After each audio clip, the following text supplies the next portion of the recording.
Cette semaine, nous continuons avec les actualités sur Watchtower et les témoins de Jéhovah. Commençons.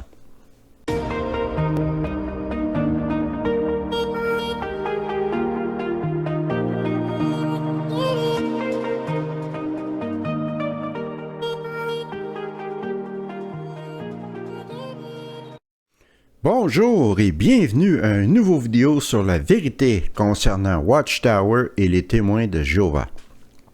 Avant tout, je voudrais remercier tout le monde qui ont fait des commentaires, une foule de commentaires que j'ai reçus sur mon vidéo à propos de ma situation. J'ai reçu au-delà de 130 commentaires, tous positifs, tous déclarant un appui envers ma situation. Je vous dis, vous ne pouvez pas vous imaginer à quel point cela fait du bien. Par contre, je veux mettre l'accent sur un commentaire, le seul commentaire négatif, si on veut. Et en fait, c'est un commentaire répugnant. Et c'est pour cela que j'en parle. Je trouve que c'est insultant, non seulement envers moi, mais envers tous les gens qui ont perdu leurs membres de famille.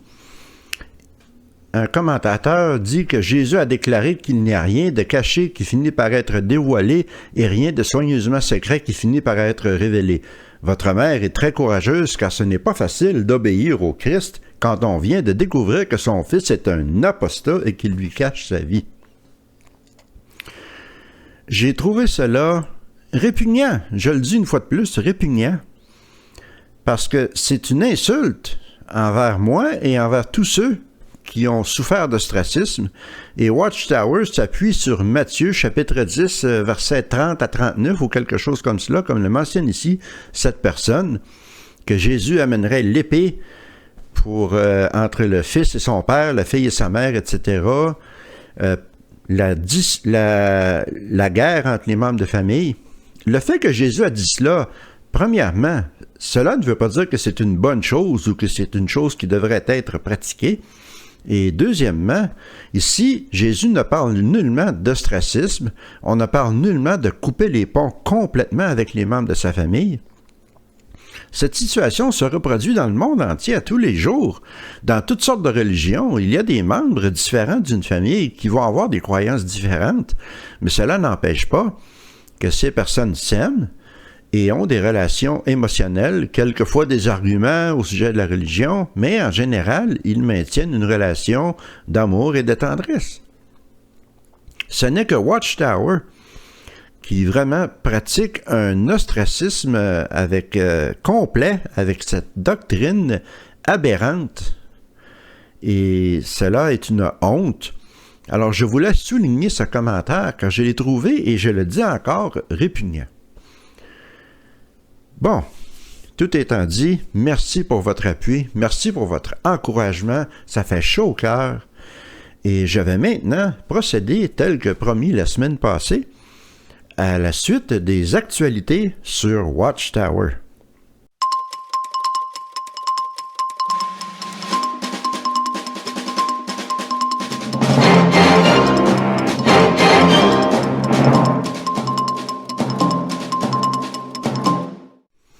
Bonjour et bienvenue au réseau des nouvelles XTJ, toutes les nouvelles dont vous avez besoin.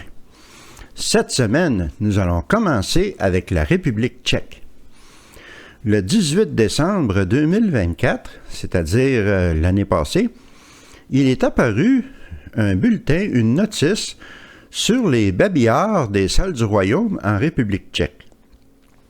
Elle mentionnait ceci: la succursale a pris connaissance de certains points qui ont été pris par le département des Églises et des sociétés religieuses dans le ministère de Culture de la République tchèque qui pourraient mener à la cancellation de notre enregistrement en tant que mouvement religieux en République tchèque.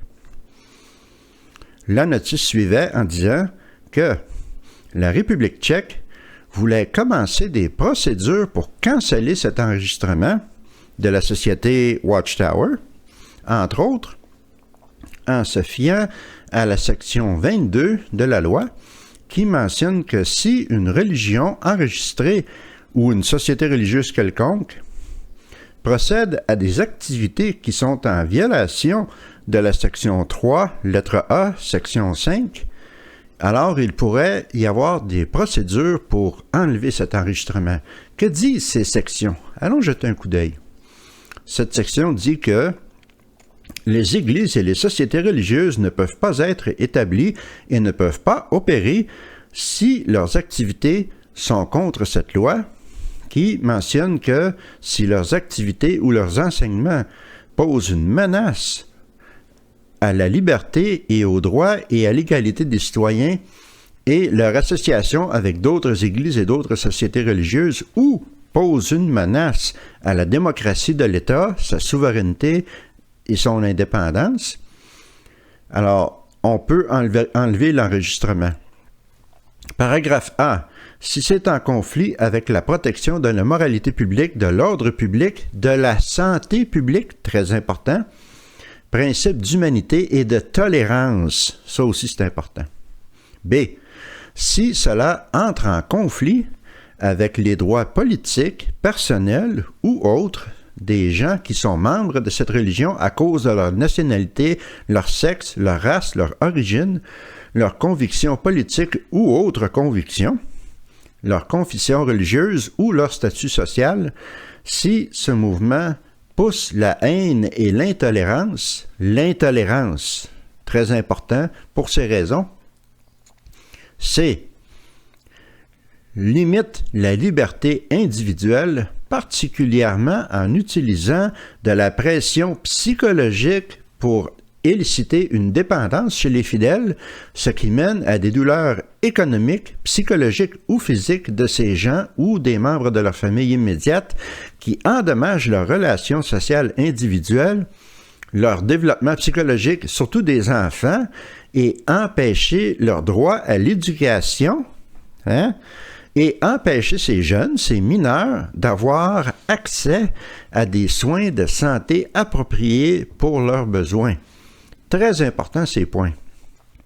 Maintenant que nous avons vu qu'est-ce que dit la loi de la République tchèque, continuons avec la notice qui a été épinglée sur les babillards des salles du royaume.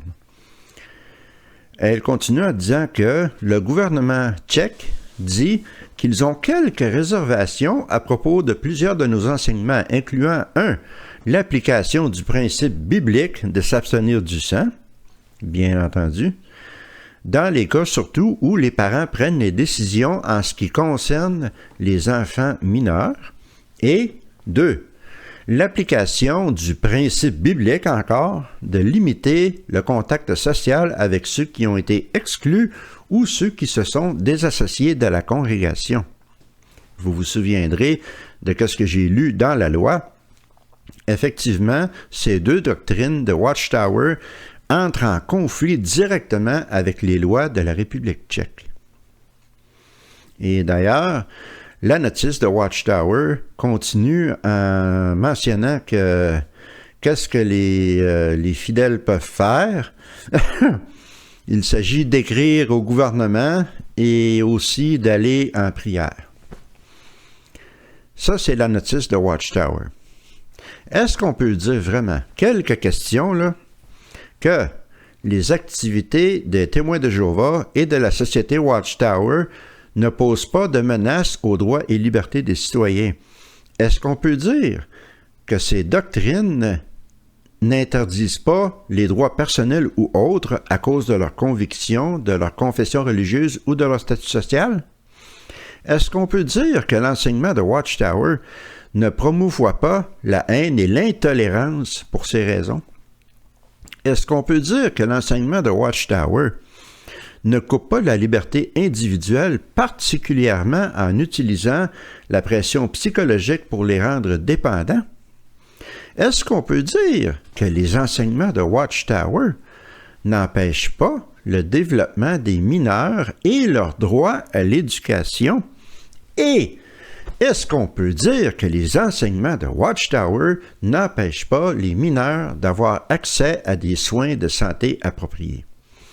Je vous laisse répondre à ces questions, vous savez déjà la réponse. Alors tout ça est arrivé au mois de décembre 2024. Avançons maintenant au mois de février 2025. La société Watchtower en République tchèque a réagi avec scandale à cette menace. Ils disent que c'est discriminatoire, illégal, que cela empêcherait les droits religieux de milliers de citoyens paisibles de la République tchèque. Qu'est-ce que l'enlèvement de cet enregistrement pourrait impliquer comme conséquence pour Watchtower en République tchèque? Eh bien, contrairement à la Norvège, la République tchèque ne donne pas de contribution monétaire aux organisations religieuses. Par contre, si Watchtower perdait leur enregistrement, eh bien, ils perdraient automatiquement certains privilèges, comme des écoles d'enseignement théocratique, écoles de missionnaires, écoles de pionniers, etc., et certains droits comme faire des mariages, aller prêcher dans les prisons, et surtout, et je trouve cela très important, le droit d'avoir le secret de confession. En République tchèque, les chefs religieux, que ce soit des prêtres catholiques, protestants ou peu importe, ne sont pas obligés de rapporter aux autorités policières des actes criminels qu'ils entendraient en confession.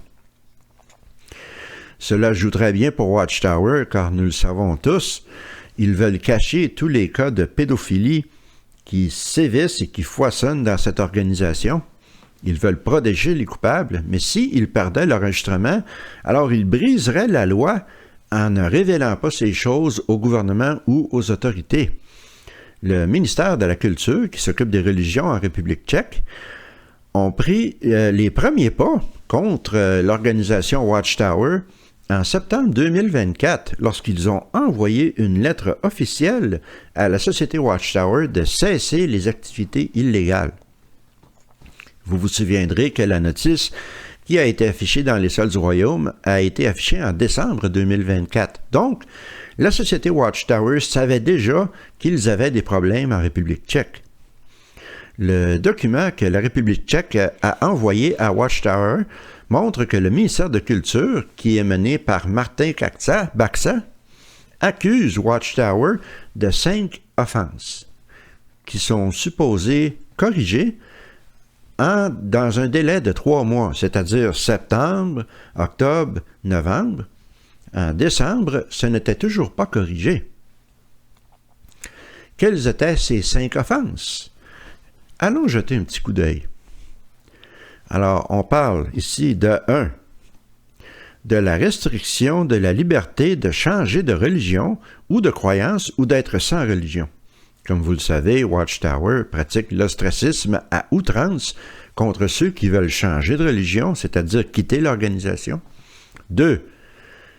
Limiter les droits de la famille ainsi que des personnes qui sont socialement proches des enfants, de contacter cet enfant et de restreindre le droit de ces enfants de contacter ces gens, c'est-à-dire les gens qui ont été exclus ou qui se sont désassociés.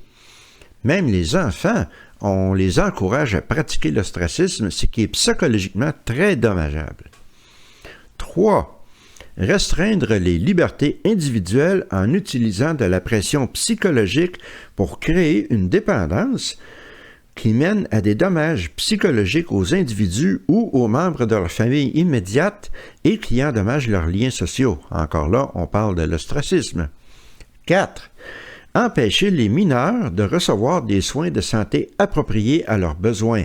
On parle ici, bien entendu, de la question du sang. Et 5. Garder en secret certaines parties des enseignements de la société Watchtower. Ça, c'est intéressant. On va aller explorer ça un petit peu mieux.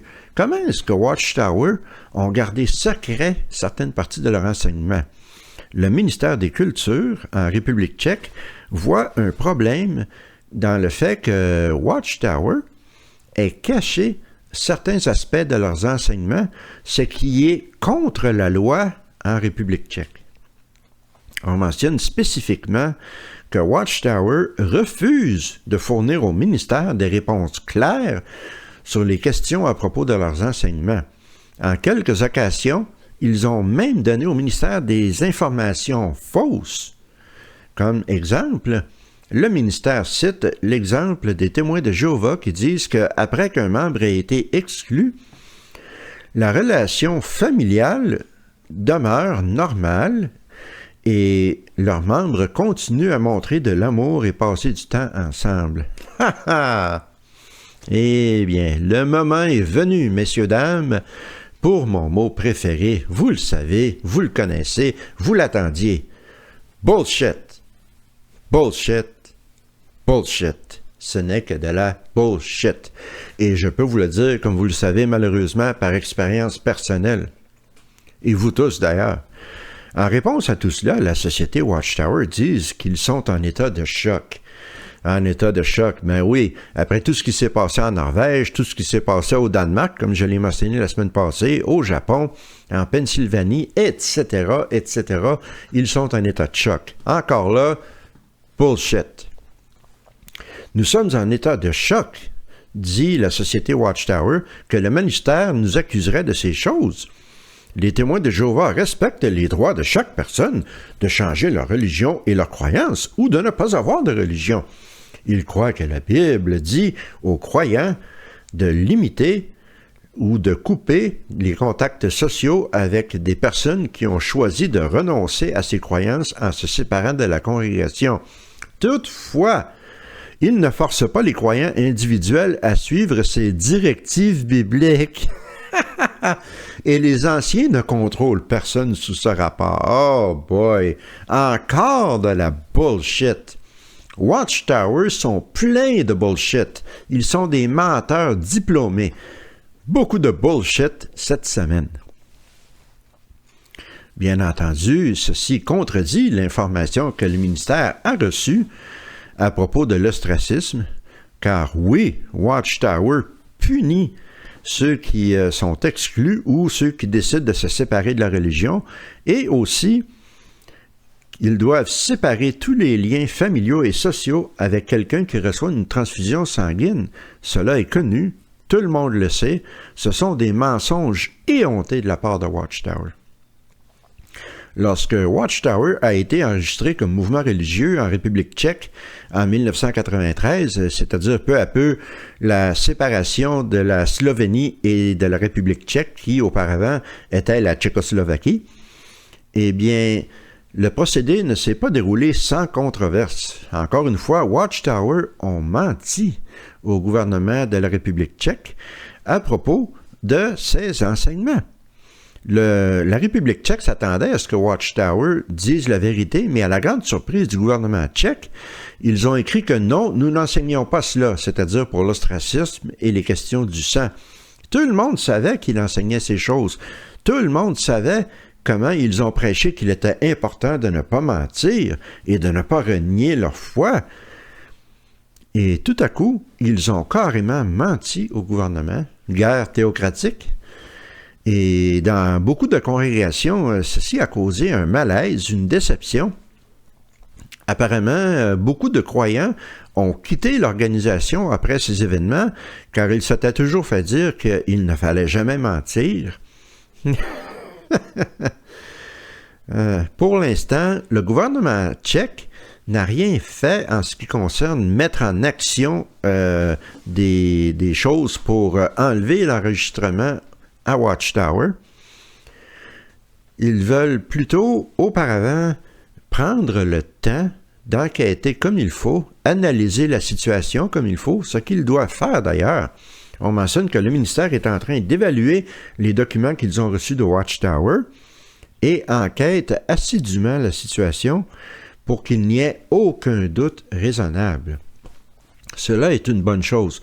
S'ils enquêtent vraiment de façon impartiale et rigoureuse, ils découvriront que Watchtower leur ont encore menti et que, effectivement, l'ostracisme et l'interdiction du sang sont des doctrines extrêmement dommageables qui nuisent aux libertés individuelles des citoyens et surtout des enfants. Passons au prochain point d'actualité. Toutefois, avant, parlons un peu d'un point de vue élargi international sur qu'est-ce qui se passe dans le monde entier à propos de Watchtower et leurs problèmes légaux et politiques avec divers gouvernements mondiaux. Alors, en Russie, bien entendu, on sait que Watchtower ont été bannis, les témoins de Jéhovah sont cachés car il y a une persécution active, on les met en prison. Et tout cela vient à cause de leur pratique d'ostracisme et de refuser les transfusions sanguines. Le Watchtower ont été étiquetés comme étant un mouvement ou organisation extrémiste en Russie. J'ai toujours dit que je n'étais pas en faveur de bannir les témoins de Jéhovah de façon violente, car cela ne fait qu'augmenter leur complexe de persécution. Et aussi, honnêtement, chacun a droit à la liberté de religion, chose que Watchtower ne font pas d'ailleurs, mais les gouvernements ne devraient pas bannir aucun mouvement religieux. Prendre des actions légales contre eux, oui, mais de là à mettre les gens en prison et de les persécuter activement avec violence, il y a une marge. En Norvège, nous savons tous ce qui s'est passé. Encore là, on parle d'ostracisme et de transfusions sanguines en ce qui a trait aux mineurs. Aux États-Unis, plusieurs États ont eu maille à partir avec des cas concernant le refus des témoins de Jéhovah de prendre des transfusions sanguines, particulièrement lorsqu'on parle des enfants. Il y a eu plusieurs cas dans les tribunaux en ce qui concerne les droits des parents versus les besoins médicaux des enfants. Au Canada, chez moi, pareil comme aux États-Unis, les cours canadiennes ont entendu plusieurs cas où le refus des transfusions sanguines ont été directement en conflit avec des lois sur la protection des enfants, particulièrement dans les cas où les jeunes sont à risque dangereux. En Angleterre, on a parlé dans des cours civils et des cours familiales en ce qui concerne, une fois de plus, les transfusions sanguines pour les enfants. En Australie, en plus de la commission royale que nous avons tous étudiée dans plusieurs vidéos, eh bien, il y a eu des cas aussi en ce qui concerne les transfusions sanguines et l'ostracisme, particulièrement en rapport aux mineurs et aux lois familiales. En Italie, il y a eu plusieurs cas en cours en ce qui concerne les transfusions sanguines, encore une fois, particulièrement dans des cas où des jeunes enfants sont impliqués et les droits parentaux de refuser les traitements sont mis à l'épreuve. En Allemagne, il y a eu des discussions légales qui ont été entamées, qui ont été engagées au sujet des problèmes avec la doctrine du sang et le droit des mineurs, ainsi que les dommages psychologiques causés par la pratique de l'ostracisme. Et d'autres pays, des débats légaux aussi sont arrivés. On parle de la Pologne, le Danemark, comme j'en ai parlé la semaine passée, l'Espagne, la Belgique. Il y a eu des cas assez spectaculaires en Belgique, en Finlande, en Autriche, en Hollande, et ce n'est pas tout. Il y a beaucoup de pays, en tout, il y a entre 15 et 20 pays où la pratique d'ostracisme et le refus du sang par les témoins de Jéhovah ont été contestés légalement ou au moins sont le sujet de débats légaux dans la sphère publique, particulièrement quand ces pratiques endommagent les droits pour la protection des enfants, les libertés individuelles ou la santé publique. Les témoins de Jéhovah, Watchtower en particulier, la société Watchtower, sont sous la loupe. On les regarde attentivement, on les scrute dans plusieurs pays, comme je l'ai mentionné tout à l'heure, en République tchèque et au Danemark. Donc, ça va être à suivre tout cela. Maintenant, nous pouvons passer au prochain point d'actualité. Nous venons juste de parler de plusieurs pays qui enquêtent sur les transfusions sanguines en ce qui a trait à Watchtower. Eh bien, parmi ces pays, on parlait de l'Australie. Et j'ai ici un cas spécifique qui est arrivé en Australie. Le 27 septembre 2019, Mme Heather Winchester, qui était une témoin de Jéhovah en Australie, est décédée à l'âge de 75 ans dans un hôpital de Maitland, dans le New South Wales, après avoir subi une chirurgie de routine, une hystérectomie. Qu'est-ce qui s'est passé? Eh bien, finalement, le rapport du coroner est sorti en février 2025. David O'Neill, qui est le coroner magistrat, le vice-magistrat coroner de l'État de New South Wales, pardonnez la longueur du titre, a conclu en critiquant Le refus des transfusions sanguines de la part des témoins de Jéhovah, son rapport révèle à quel point des directives religieuses qui sont passées date et qui sont trompeuses ont contribué au décès de cette femme. Un décès qui est totalement prévenable. On n'était pas obligé d'en arriver là. Elle aurait pu avoir la vie sauve. Et finalement, on a encouragé, par des doctrines complètement fausses, le décès de cette femme ainsi que de la confusion médicale. Ce n'est pas la première ni la dernière fois que quelqu'un va perdre sa vie à cause de cette doctrine aberrante, à cause de l'organisation Watchtower. À moins que, bien entendu, le Collège central ait une nouvelle compréhension à ce sujet. Ne retenons pas notre souffle. Ça ne risque pas d'arriver. Les complications de la chirurgie que Mme Winchester a reçue ont mené à une perte de sang considérable. Elle a perdu au-delà d'1 litre de sang et à son âge, 75 ans, ses organes ont commencé à faire défaut et finalement, elle est décédée, malheureusement. C'est ridicule, c'est tragique, c'est horrible. Et en fait, la fille de Mme Winchester, on ne mentionne pas si elle est témoin de Jéhovah aussi ou non, mais elle a témoigné durant cette enquête du coroner en exprimant l'impact dévastateur des croyances religieuses de sa mère. Elle était têtue et elle pensait que le fait de refuser le sang était ce que voulait la congrégation et elle voulait faire ce que la congrégation voulait qu'elle fasse. Cette tragédie familiale a été en plus amplifiée, multipliée par le refus de l'organisation religieuse d'arrêter ces pratiques potentiellement mortelles. Et O'Neill n'a pas mâché ses mots lorsqu'il a condamné le rôle de la congrégation dans cette tragédie.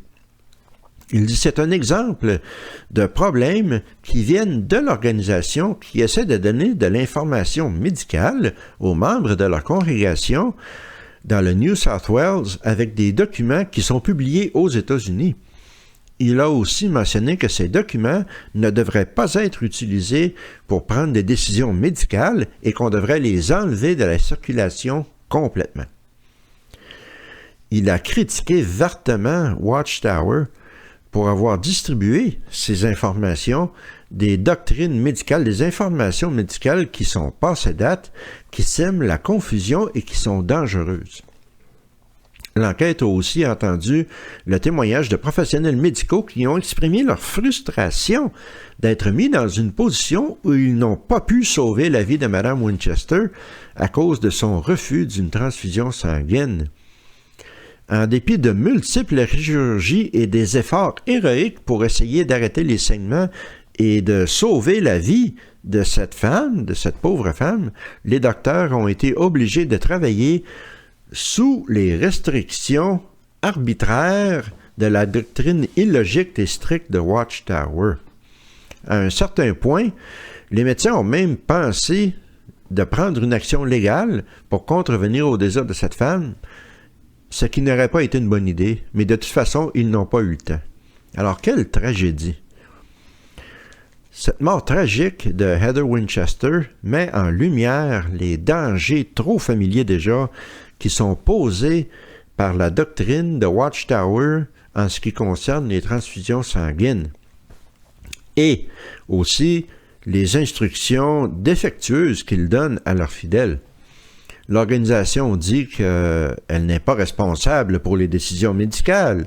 Ces enseignements, sans aucun doute, ont eu une grande influence sur les choix médicaux de tous les membres de leur congrégation et mènent les gens souvent à prendre des décisions qui vont menacer leur vie basées sur de l'information médicale qui est passée date et qui est fausse.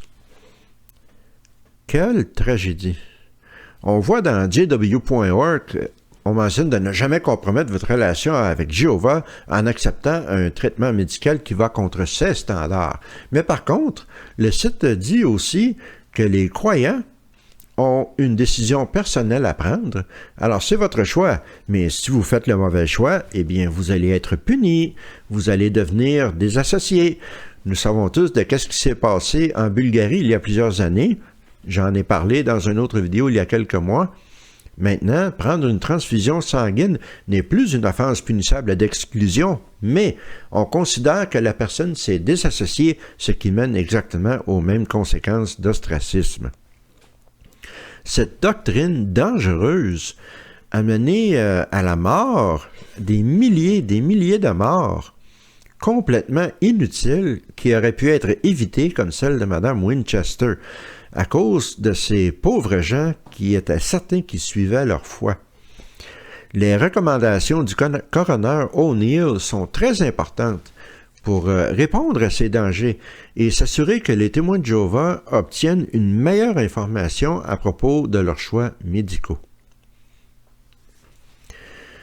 Alors que Watchtower continue avec leur doctrine ridicule sur les transfusions sanguines, la question demeure: combien de vies seront perdues avant que des réformes significatives soient faites?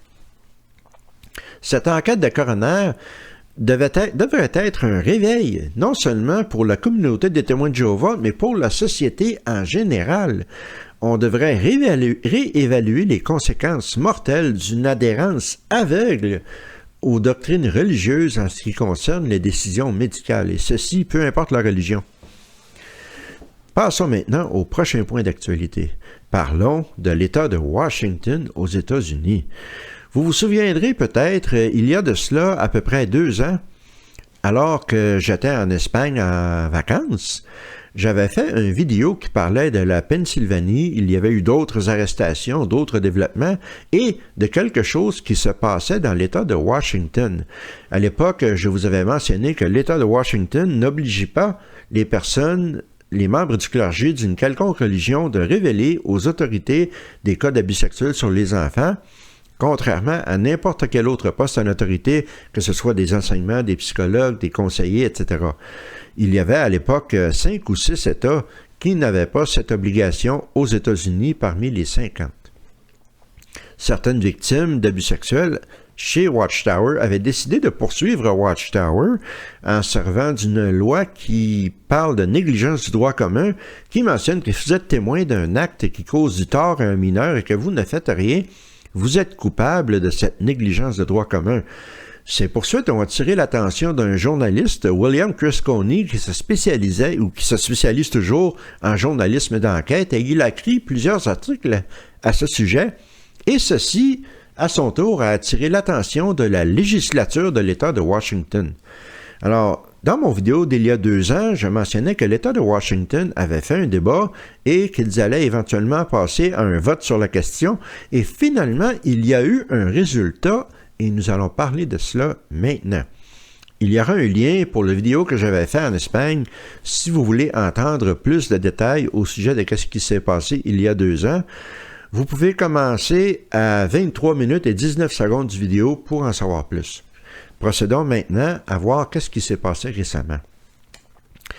Alors, un pas historique a été franchi dans l'État de Washington aux alentours du mois de mars 2025, c'est-à-dire il y a à peine un mois. La loi SB 5375 a été ajoutée à la législature de l'État de Washington, qui maintenant oblige les membres de clergé de toutes les religions à rapporter n'importe quel cas d'abus sexuels sur des mineurs. Ils leur ont enlevé l'exemption qu'ils avaient auparavant. Le vote a été de 64 contre 31. C'est un message puissant. Aucune institution religieuse n'est au-dessus de la loi en ce qui a trait à la protection des enfants. Cette victoire, c'est après des années de témoignages, 2 ans en fait, de témoignages émotionnels, de construction d'alliances et de beaucoup de lobbying, si on veut, de survivants et d'alliés, incluant des anciens témoins de Jéhovah, des réformateurs catholiques, des chefs indigènes et autochtones et des experts légaux dans l'État de Washington.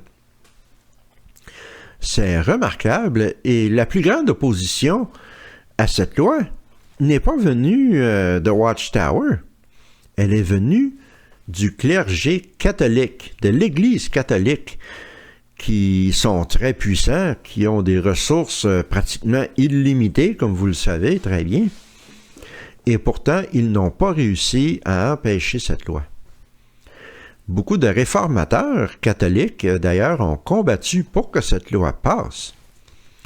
Et c'est dégoûtant de voir à quel point l'Église catholique, qui a une histoire très sombre, très malheureuse, très tachée en ce qui concerne l'abus sexuel sur les enfants, a lutté pour que cette loi ne passe pas. C'est scandaleux. Bien entendu, la société Watchtower n'est certainement pas heureuse que cette loi soit passée, mais ils ne peuvent rien y faire, ils n'ont pas le choix, il va falloir qu'ils obéissent à la loi. Ils s'ouvrent maintenant à des arrestations et à des poursuites en justice criminelle si ils ne rapportent pas des cas d'abus sexuels sur les enfants. Et il reste très peu d'États aux États-Unis qui ont une pareille exemption. Je ne suis pas sûr de combien, mais on parle de peut-être 3 ou 4 États en tout qui ont encore ces exemptions, en espérant qu'ils suivront l'exemple de l'État de Washington pour corriger cette situation malheureuse. Maintenant, avec la loi SB 5375, tout le clergé de l'État de Washington, peu importe la religion, sont obligés de rapporter ces cas sans exception. Si un enfant révèle des abus en confession durant une session de conseil spirituel ou même en passant, les membres de clergé, et ceci inclut les anciens d'ailleurs, les activistes ex-témoins de Jéhovah qui ont lutté pour cette loi, se sont assurés que les anciens des congrégations étaient inclus dans cette définition de clergé. Eh bien maintenant, ils sont tenus de rapporter. Et il faut donner le crédit où le crédit est dû. Beaucoup du succès de cette loi doit être mis au pied de la coalition, comment dire cela? C'est un peu compliqué à traduire. La coalition de reconnaissance de responsabilité du clergé, une alliance qui inclut des ex-témoins de Jéhovah, des réformateurs catholiques, des chefs de tribus autochtones et des experts légaux. Ils ont coordonné leurs témoignages, ils ont rencontré des membres du Congrès et du Sénat de l'État de Washington et ont soumis des rapports écrits pour appuyer cette loi. Un travail colossal. D'ailleurs, le sénateur de l'État de Washington qui avait décidé de partir le bal, si on veut, qui a décidé de commencer cette loi, Noel Frame, a été très sérieuse, très sévère envers les membres du clergé publiquement, en parlant aux chefs religieux divers de l'État de Washington. « Vous nous avez trahis et vous avez trahi nos enfants », qu'elle a dit. Très puissant, très bien dit. Et de toute façon, cet effort a eu beaucoup de soutien de la part des médias dans l'État de Washington. Investigate West, un réseau de télévision NPR, le Friendly Atheist que vous connaissez peut-être avec sa chaîne YouTube, Fox à Seattle, un réseau de télévision, et KIRO 7, un autre réseau de télévision dans l'État de Washington. C'est vraiment quelque chose de spectaculaire et cette loi sauvera des vies. Peut-être pas physiquement, quoique oui dans certains cas, mais psychologiquement. Il y aura finalement une loi qui oblige les anciens de témoins de Jéhovah et d'ailleurs tous les membres de clergé dans l'État de Washington à révéler ces cas et ainsi pouvoir donner l'aide psychologique et physique qui est requise par ces victimes de ces actes crapuleux et outrageants. Et comme un activiste des ex-témoins de Jéhovah a dit, nous avons montré qu'est-ce qui arrive lorsque les survivants s'expriment et refusent de se taire, refusent d'être tenus dans le silence. Cette loi sauvera des vies. Il est bon de finir ces vidéos sur une telle note positive. Vraiment, je suis très heureux de ce que l'État de Washington a fait et de façon décisive en plus, rappelons-le, 64 contre 31, ce n'était pas même proche de 50-50, c'était plutôt les 2/3 de la législature qui ont voté en faveur de cette loi. C'est fantastique, c'est très bon. Alors, la semaine prochaine, Je vais probablement parler finalement de la Norvège. Je n'ai pas vraiment beaucoup fait de recherches à ce sujet, à qu'est-ce qui s'est passé dans la cour d'appel, mais je vais faire des recherches là-dessus, je vais lire de la documentation et je vais essayer de tirer au moins quelque chose de positif de cette décision que le gouvernement de la Norvège a pris, que la cour d'appel a pris. Pardon, pas le gouvernement, la cour d'appel. Et je sais, entre autres, que le combat n'est pas fini, car le gouvernement a décidé d'aller encore plus haut. Alors, je vais me renseigner là-dessus et je vous tiendrai au courant. Nous allons en parler la semaine prochaine. D'ici là, encore merci pour tout votre soutien. Merci pour votre fidélité. Je vous souhaite une bonne fin de semaine. Prenez bien soin de vous et à la prochaine.